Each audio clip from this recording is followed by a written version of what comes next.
जितनी भी माताएं एकादशी का व्रत करती, बहुत ध्यान से सुनना आज की कथा को। शायद जिंदगी में मिली ना मिली, पर ये कथा का रिश्ता तो बहुत ध्यान से सुनना, ध्यान से। निर्जल एकादशी स्कंद पुराण यहाँ तक कहती है कि इस कथा के चरित्र को जो श्रवण कर लेता है उसको 26 एकादशी करना भी नहीं पड़ती। इस एकादशी की केवल ये कथा सुनकर ही वो तर जाता है। बहुत ध्यान से सुनना इसको, कथा तो बड़े भाव से सुन लो इसको, बड़े प्रेम से।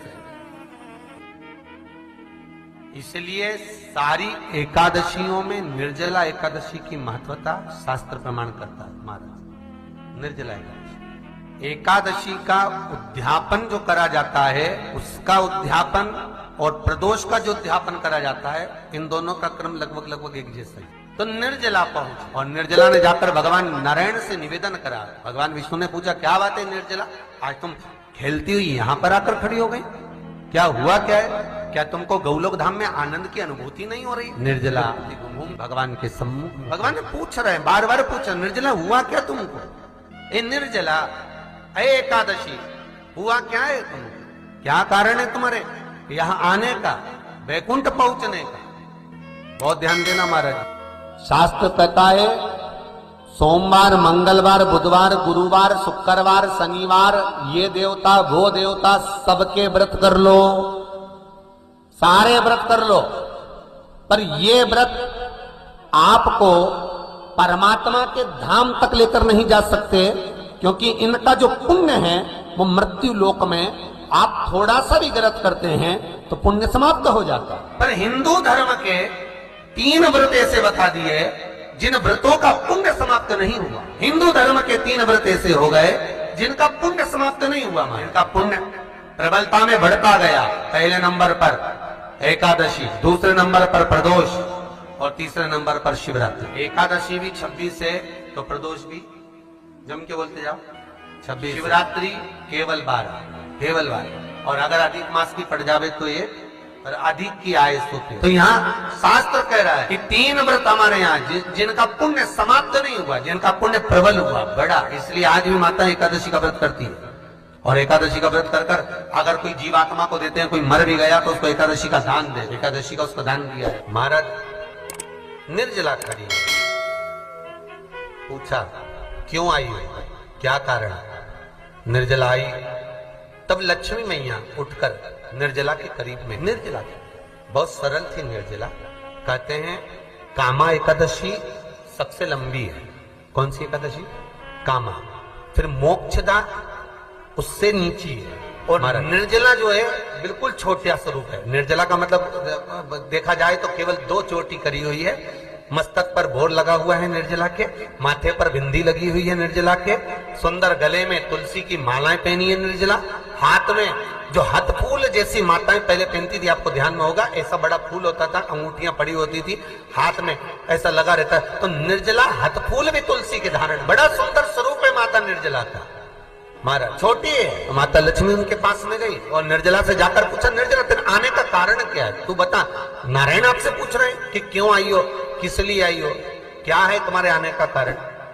निर्जला ने कहा, मेरी विनती केवल इतनी सी है मां कि मैं ये चाहती हूं कि मैं जीव के प्राण छूटने के बाद उसके प्राणों को जिस समय मैं लेकर जीवात्मा के प्राणों को परमात्मा तक भेजूं, वैकुंठ तक भेजूं, गौलोक धाम तक भेजूं, उस बीच में मुझे ले जाते समय कई नरक भी बीच में पड़ेंगे, कई स्थान ऐसे बैतरणी आदि आदि स्थान बीच में आएंगे, तो वो स्थान में मुझे रोका ना, मैं सीधे भगवान के धाम पहुंच जाऊं। ऐसी कृपा। स्कंद पुराण यहाँ तक कहती है कि इस कथा के चरित्र को जो श्रवण कर लेता है उसको 26 एकादशी करना भी नहीं पड़ती। इस एकादशी की केवल ये कथा सुनकर ही वो तर जाता है। बहुत ध्यान से सुनना इसको, कथा को। सबसे पहला नियम एकादशी व्रत का सबसे पहला नियम है कि आप जिस दिन व्रत करो उसके 1 दिन पहले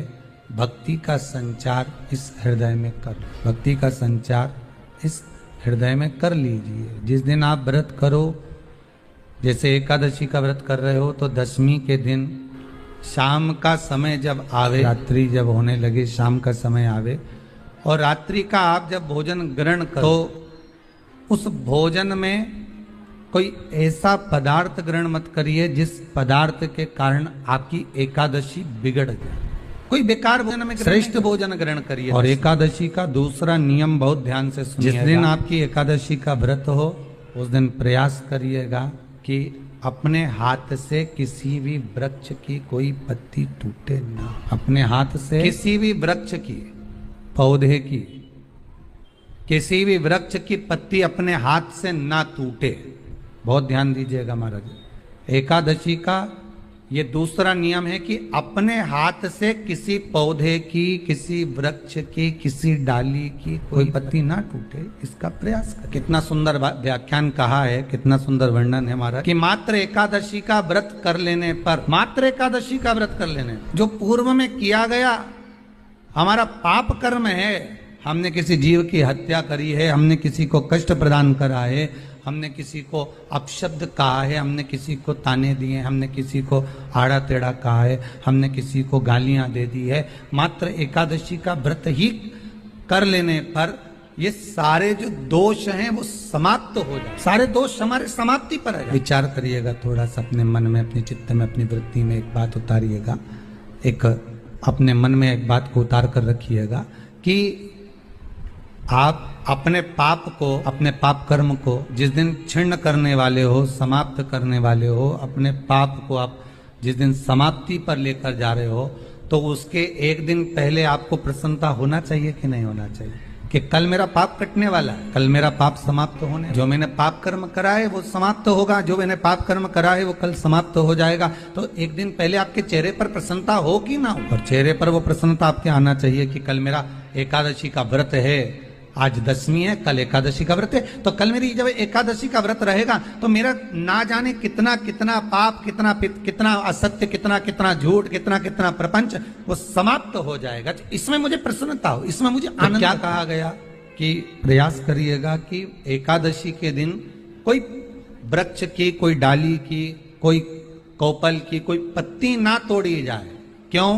तो कहा अगर उस पत्ती को हम तोड़ देते हैं, वृक्ष की पत्ती को या क्यारे में लगी हुई कोई डाली की पत्ती को हम तोड़ देते हैं तो एकादशी का पुण्य फल प्राप्त नहीं होता, एकादशी का कोई फल हमारे खाते में नहीं जाता, पुण्य फल प्राप्त। अब फिर भले तुम चाहे तुमने मोरधन खाया हो, चाहे तुमने फिर चिप्स खाई हो, चाहे तुमने फिर व्रत का कितना ही सामान खा गए हो और तुमने सोचा कि आज मेरी एकादशी है, तो फिर उसका कोई फल प्राप्त नहीं है, उसका कोई सुख प्राप्त नहीं है आपको, फिर उसका कोई आनंद प्राप्त नहीं है, उसमें कोई आनंद की अनुभूति आपको नहीं। तो याद रखिए, गौदान और एकादशी, श्रीमद वल्लभाचार्य जी ने मायावत का खंडन करा था जगन्नाथपुरी में, और श्रीमद वल्लभाचार्य जी ने कहा था एकादशी मरने के बाद मत दो, एकादशी जीते जी दो। कहा था कि नहीं कहा था?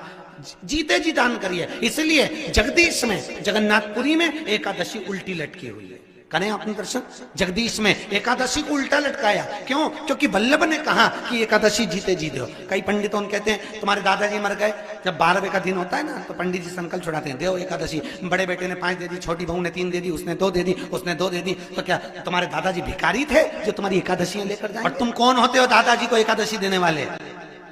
तुमने कौन सा इतने पुण्य कर लिए जो तुमने एकादशी दे दी? एकादशी के दान की महत्वता श्रीमद वल्लभाचार्य जी ने कहा कि कोई व्यक्ति अगर खटिया पर सड़ रहा है, पलंग पर तड़प रहा है, हॉस्पिटल में पड़ा हुआ है, तो निवेदन है कि उसको देखने जाओ तो अपनी करी हुई एकादशी में से 2 एकादशी का दान उसको तुरंत दे दो। क्यों? तो जिससे उसको मोक्ष मिल जाए, मरने के बाद नहीं। क्योंकि मरने के बाद तो वो 10वें के दिन, गरुड़ पुराण में लिखा है 10 दिन तक जीवात्मा घर की अटारी पे रहती है। कितने दिन? 10 दिन। 10 दिन के बाद जीवात्मा चली जाती है। कहां जाती है? उसको जहां जाना है। 3 दिन में उसको भोग भोगना पड़ता है जीवात्मा को। 3 दिन नरक का भोग भोगती है, उसके बाद स्वर्ग का भोग भोगती है। 18 दिन में ये प्रोसेस पूरी हो जाती है। कितने दिन? 18 दिन। 18 दिन के बाद में उस जीवात्मा को धान के खेत में पटका जाता है। किसके खेत में? धान के, चावल के। इसलिए कहते हैं एकादशी के दिन चावल में, कहते कि नहीं कहते? और क्या कहते हैं? द्वादशी के दिन चावल खाना जरूरी है। एकादशी का पालना करना है तो द्वादशी को चावल का 1 ग्रास खाओ, तब द्वादशी को चावल खाओगे तो एकादशी लगेगी। चावल नहीं खाओगे तो एकादशी नहीं लगेगी। द्वादशी को चावल खाना जरूरी है। क्यों कहते हैं? क्योंकि धान के खेत में जीव को छोड़ा जाता है, उस धान के खेत में, चावल के खेत में जीवात्मा रहती है, उसको चिड़िया खाती है तो चिड़िया के रूप में जन्म लेता है, मनुष्य खाता है तो मनुष्य के रूप में जन्म लेता है। इसलिए एकादशी के दिन चावल नहीं खाया जाता, क्योंकि एकादशी के दिन हम चावल खाएंगे तो जीव हत्या का दोष खाना है। द्वादशी के दिन, द्वादशी के दिन क्यों खाया जाता है? क्योंकि हम एकादशी के व्रत करे रहते हैं और पहला घासा जब चावल का खाते हैं तो अपनी करी हुई एकादशी का पुण्य, जितने जीव हमारे मुंह में जाते हैं उनको उसका पुण्य मिल जाता है और उनका फिर जन्म नहीं होता, वो तर जाते हैं, उनको एकादशी का भाग मिल जाता है। इसलिए कहते हैं एकादशी को चावल मत खाओ, पर द्वादशी को 10 दिन तक जीवात्मा है। और आपने एकादशी कब दान किया? 12वें के दिन, 13वें के दिन आपने एकादशी का दान दिया, वो मिली उनको? अरे बोलो अच्छे से। कई तो अभी तक कर रही होगी, हमारे दादाजी के निमित्त की कर रहे हैं, कर ले। फिर वही वाली बात आ गई, गुलाब के फूल में पानी जारी है।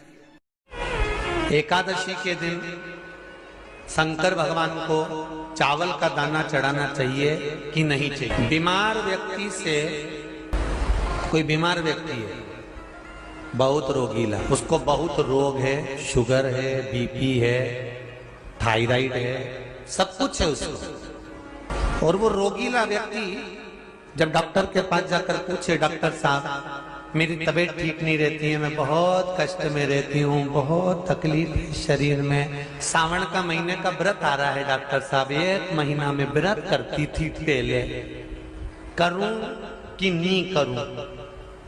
तो डॉक्टर साहब क्या बोलेंगे? बोलते जाओ जरा जम के। डॉक्टर बोलेगा कि आप व्रत मत करो। डॉक्टर एक बात कहेंगे, शरीर स्वस्थ रखना है, व्रत बाद में हो जाएगा, अगले वर्ष कर लेना, पर अभी शरीर को सही रखने के लिए दोनों समय अच्छे पेट भरकर सात्विक भोजन करो और अपने शरीर को ठीक करो। सात्विक भोजन, अपने शरीर को, व्रत बाद में भी हो जाएगा, अगले वर्ष। अभी तुम थोड़ा सवेरे 2 बिस्कुट ले लिया करो, सुबह नाश्ता ले लिया करो, भोजन ले लिया करो, फिर दोपहर में कुछ थोड़ी थोड़ी देर में खाते रहना चाहिए। हो थोड़ा थोड़ा खाओ, थोड़ी थोड़ी देर में खाओ, एक साथ सुरसा जैसे मत निपटा जाए। ज्यादा खाओगे और ज्यादा कमाओगे तो दूसरों को कष्ट नहीं होगा, कष्ट खुद को होगा। ज्यादा खाओगे अपाच्य हो जाएगा, रात की नींद उड़ जाएगी, शरीर में अच्छा नहीं लगेगा।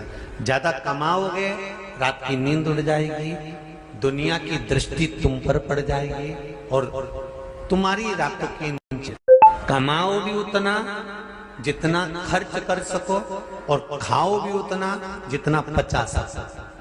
अति सर्वस्व। डॉक्टर कहेंगे ये तुम्हारा व्रत जो है ना अगले साल कर लेना, इस साल मत करिए, इस साल तो आराम से भोजन वोजन करो, तुम लोग बढ़िया प्रेम से खाओ पिए। तो उसी तरह किसी ने पूछा कि चावल का दाना एकादशी पर भगवान शंकर को चढ़ा सकते? चावल का दाना शंकर जी को चढ़ाते क्यों है, पहले तो वो समझ।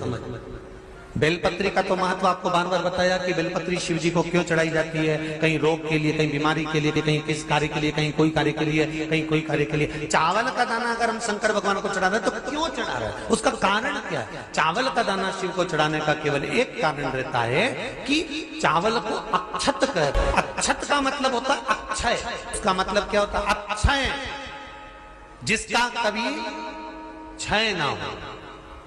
जब हम भगवान शंकर को चावल का दाना चढ़ाते हैं, जैसे बहुत ध्यान दीजिएगा महाराज, बहुत समझने वाली बात है, बहुत ध्यान। चावल का दाना हमारे मस्तक पर तिलक करने के बाद पंडित जी क्यों लगाते हैं कि भगवान जैसा समय आज चल रहा है, आप पूजन कर रहे हो, पाठ कर रहे हो, दान कर रहे हो, पुण्य कर रहे हो, सत्कर्म कर रहे हो, भजन कर रहे हो, मेरा देव अधिदेव महादेव, मेरा नारायण, मेरा सत्यनारायण भगवान, मेरा राम जी, मेरा विष्णु जी, मेरा भागवत मैया, मेरी रामायण मैया, ब्राह्मण मस्तक पर तिलक लगाने के बाद चावल इसलिए लगाता है कि जैसा समय आज चल रहा है, भगवान तुमको ऐसा ही समय बनाकर रखे और तो ऐसे ही 4 चांद लगाते रहो, दान पुण्य संकीर्तन करते रहो। इसलिए मस्तक पर चावल का दाना लगाया।